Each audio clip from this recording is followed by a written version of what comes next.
Hey, good morning. It's getting real close to the time of year where we have to bring all the cattle in and sort the bigs off in order to sell them. So we've been trying and will continue to try to start getting things ready. One of our main goals is to keep the cattle together. That's the most difficult thing as we kind of move through our brush pastures and our creek pastures. And so we really focus on that, keeping them together, because if we don't have them all when we get to the pens, it's not good. It's almost like it doesn't count.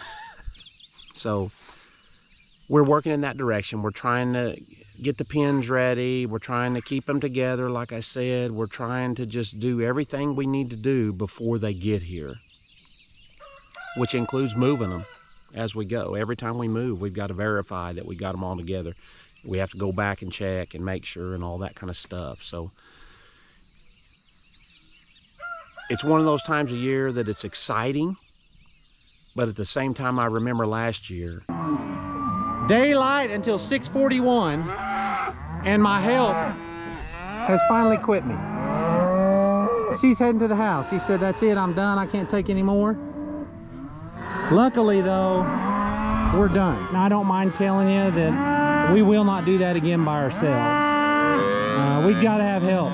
It took us a solid 12 hours, Lisa and I, our world's greatest and I, to sort them. And at the end of it, I was afraid that I lost my helper for good. So we've got some help coming, which will be great. So this morning I've got to get down to a water gap. We've had some rain and the creeks have got up and got down, got up and got down. And so I've got to get down to the water gap and check it and probably repair a fence. I'm betting it's going to be down. That way, when we get close to that pasture, which is not going to be long, the water gap will be up and everything will be ready to go. So let's get to work. Everybody else is awake. But before we do that, we have to go through this pasture, which is where I'm moving this morning. And with all the rain we've had, my little temporary gap down here of polywire is out of commission. So the first thing I've got to do is get down in here and get that kind of set back up where it will be hot and it will turn the cattle. And this time of year, when you're doing that along the creek, you want to always look down because you're watching for moccasins, because we've got a few of those. But the good news is I have not seen, I don't even want to say that, we've got rattlesnakes too. So you watch for both of those. Here's my poly wire that kind of goes across here, single wire, and they'll come down right on this stupid thing and check it. Big old buck coming down through here. They'll come down through here and check it and just say, hey, let's go check the water gap and see if he's got her done. So I'm going to get down here and get that set up, and then we'll get over and get them moving and kind of see what we have in the previous pasture and see if we can't get them to come also. And y'all have heard me say before, when we get to this point where it's kind of critical that we're getting all the cattle, I like going early and getting them going. I don't want them being excited about not, or irritated about not moving to the next pasture. I kind of let them have their way here just to make sure they stay together, because you just never know with cattle what's going to happen. What happens a lot of times is those old cows are smart. They'll get everybody up to a gate and then they'll start whacking, especially the younger ones that are stupid. The younger ones will go, oh, hey, what's going on up here? And they'll walk over right between the old cow and the gate, and the old cow will just go wham and just shove them into the gate, shock them, and they'll bust the gate open at the same time. And then they're like, all right, let's go. So, there's a lot of things that can happen when they do that. That's why I want to get down here early and get them into the next pasture. And typically I don't like doing that because I don't like giving them their way. but this is the time where it's important that I keep them together. So I'm gonna get this fixed real quick and then we'll head that way.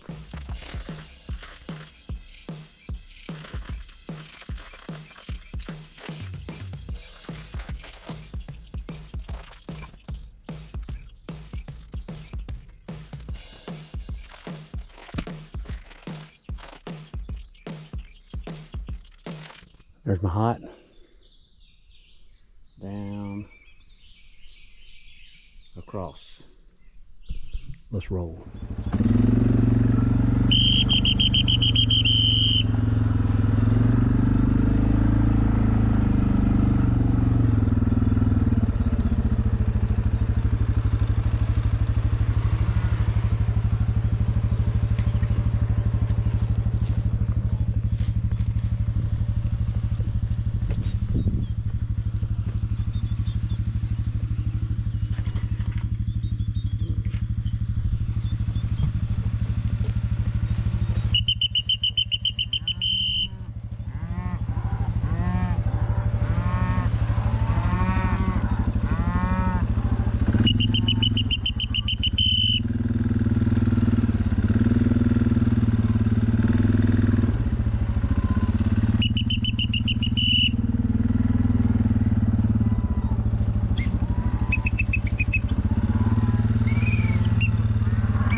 This is really weird.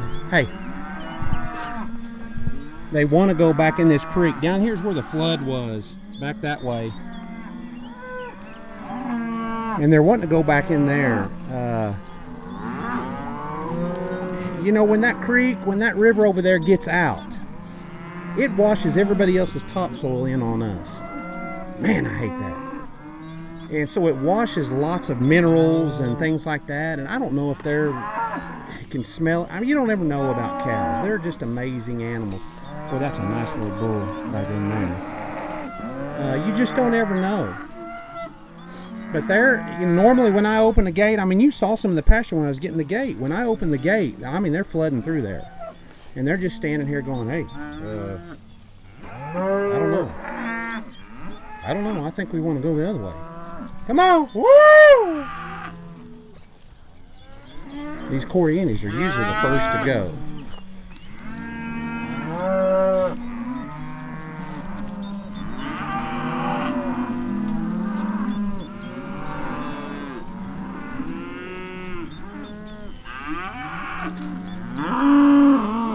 And maybe, no, it's not because I'm out here. You can see they're not going very far before they drop their head in there. So I don't know what that's about. Just observe. There he is. Ooh, he pretty.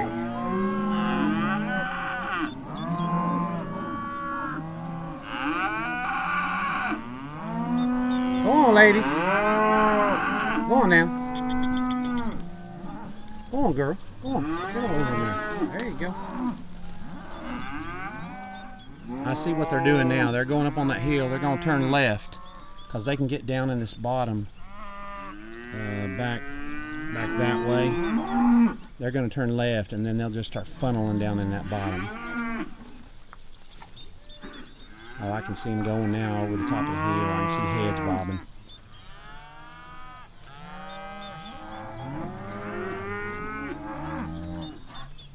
Hopefully you can see they're beginning to look better and better and better and better in preparation for calving.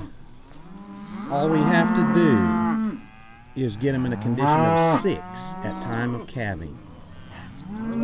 So that's our goal.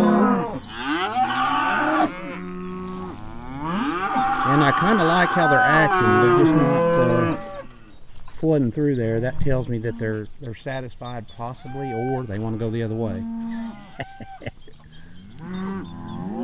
on, ladies. Woo! But we're getting close. It's going to be about time to pull calves. Anything you see that doesn't have a tag is a calf. Unless they lost a tag. That red calf, that's a bull calf. Right behind him, that little black heifer. And they're all going to be half Mashona, which is, I love that cross. I really do. I love it enough that I'm keeping, I mean, you guys have seen cattle prices and what calves are bringing. I love them enough that I'm keeping all the females again this year.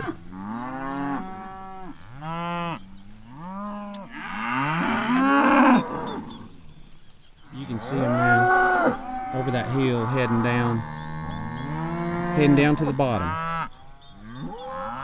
That bottom's got a lot of stuff in it. He's a red calf. He's a real masculine calf, but he's still retaining his hair. And I try not to pick anything like that. I don't mind the horns.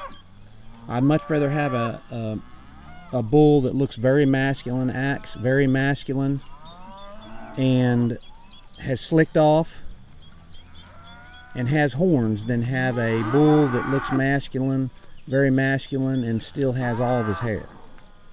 They should be slicking off by now. And you know, we don't put any goop on them or wormer or fly stuff or anything like that may help them slick. This is just, hey, when they do it, it's when they do it.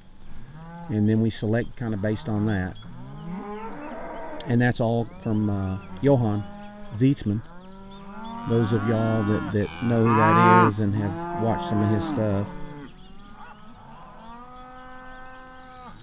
Okay, well, let's go back a pasture or two and see if we've got anything back there. I know there was 2 cows and 1 bull calf, and we are really making a gallant effort to get all of the bull calves,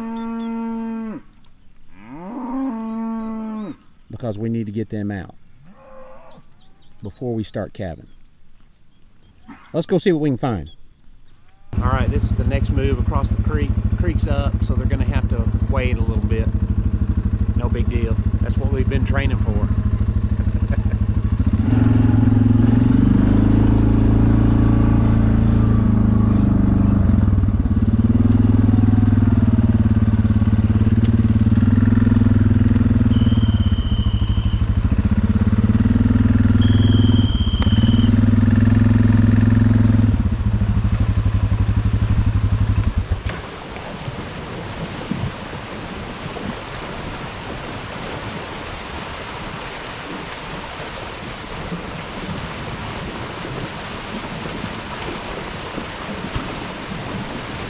You know, I'm beginning to wonder if we're going to be able to get this done, just with the way things are working out. It's just, you know, we were planning on moving these cattle yesterday, and we came down and looked at the creek, and we just didn't feel comfortable with it.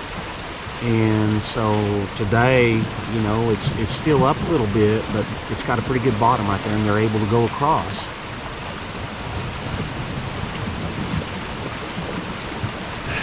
You know, I just don't know. We've done everything I think we can do up until now as far as trying to keep the cattle together and you know, trying to get the pens halfway ready. You know, the pens are standing water, and that's a horrible, horrible time to put animals in the pens and sort them off.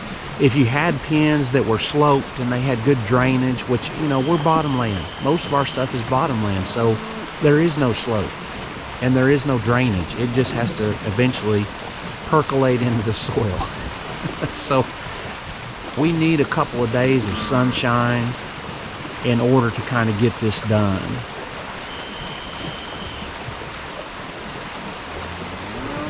If we do bring the cattle into the pens, with standing water. They'll be wading through that stuff. We'll be wading through that stuff. You know, somebody might get hurt while we're trying to sort. If we, let's say we could get them all sorted, now you've got heifers and bull calves up in there standing in mud and water and all that stuff, unless it rolls in here and is dry for 10 days. And if the bull calves have mud all over them and look like they've been standing in water, and you take them to the sale, not only will that maybe affect their condition while I'm teaching them to eat out of the bunk, but it may affect how they sell as they go through the ring at the sale barn. You know, just think about it. If you're sitting there in the sale barn and you're trying to buy cattle and everything comes through and they all look all nice and slick and clean, and then a set of calves come through and they've got mud all the way up to their belly, from their hoof to their belly, that's probably not very good. So I don't know. I'm not 100% sure if it's going to get done or not.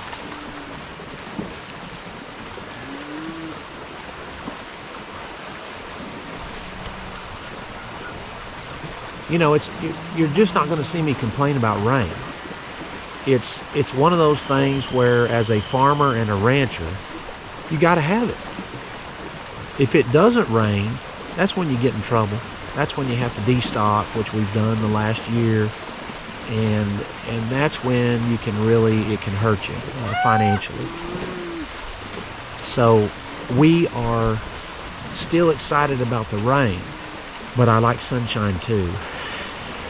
If we can't get it done, all that means is we'll have to take them on another round, which that's not a horrible deal, but we will have to do it fairly fast, like 30 days or less.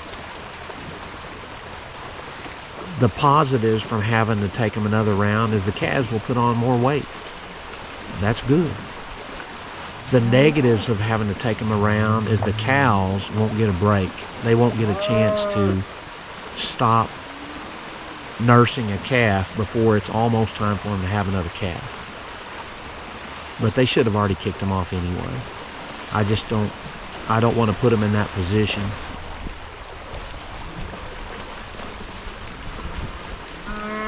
All we can do right now is just kind of keep working in that direction. And we'll it's probably going to be a last minute decision. So, we will see.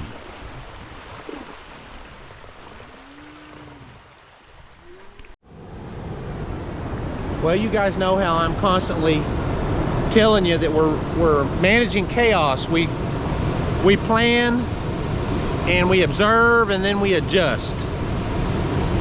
Well, it's time to bring the cows in and sort the big calves, sorry. And we've been working in that direction for a while now. And if you're anywhere in south central Oklahoma, you know we've been getting pretty regular rains. Well, last night it kind of got a little out of hand.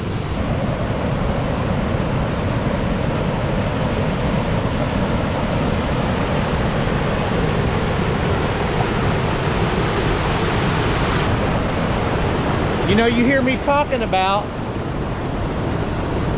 taking cattle from your own herd in order to build your herd, because they're the best at doing what they need to do on your place.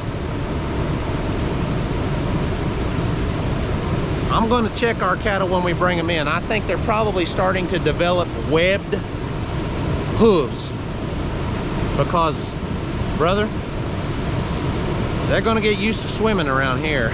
Because I don't know that it's going to get any better. It is wet. I mean, it is raining. There's water everywhere. So I've got to go all the way around. I got to go around and get Eli. Luckily, Eli came down to come to the house this morning and get busy. And he stopped right there, which I was down here too, just to try to make sure. But I had already told him, don't come across that water. You know, he's from Colorado. He's used to seeing water like that, and he knows that that's not very wise to cross that. I'm sure we're going to have to change change our date on when we work the cattle, when we pull the cows in and sort the calves off. And I hate to do that because, you know, it's hard to change that stuff because, you know, I got people coming to help and all that kind of jazz. And, you know, things happen in life, things happen. And you just got to adjust, and you got to just realize, okay, hey, you know, for whatever reason, the door has been shut on this deal this week. So we're gonna move in a different direction. Well, we're down here looking at the big river, and we've made the decision to put the cattle off another round. And we just wanted to come check the big river and see how far up it is, to see what we're gonna need to be doing in the next 30 days. And lo and behold, there's 4 or 5 animals on the other side, of which one is a calf for sure. They're just a little bit, the sun's in our eyes and they're a little too far away to see and tell exactly what they are. But I'm just saying, we just made the decision this morning to not go ahead and bring the cattle in and sort them right now because everything is just so wet. The pens are sopping wet. The creek is still over the road, so once we sort the calves off, we still can't get the cows out in the pasture. So we've just got to hold them for a minute. And it seems like we've been doing that all spring and now into the summer, but hey, you know, at least we've got feed. And, you know, I'd much rather be dealing with this and have feed to eat than dealing with no rain and no feed. So it's just funny though how, you know, doors open and doors close, and it's amazing to me that door closed, and so we just made the decision not to do it, and we come down here and here's some of the animals that we don't have that we'll need to get off anyway. So I think the decision is done and we're fine with it.